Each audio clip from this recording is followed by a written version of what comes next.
Good afternoon, guys.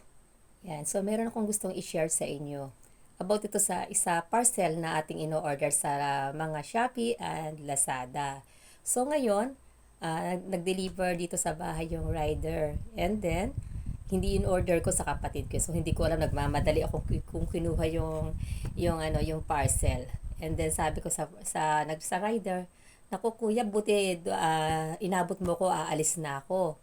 So, sumagot sa akin yung rider, sabi niya, naku, kung nagkataon po, lugi ako. Ayun. So, dado ko nalaman na mawawalan sila ng kita kapag hindi natin nakuha yung items natin na in-order natin. So, kawawa po pala yung mga rider kapag yung mga parcel natin ay hindi natin nakukuha. Kaya, ayun, gawan po natin ng paraan na makuha natin ang mga parcel na in-order natin para tulong po natin sa ating kapwa.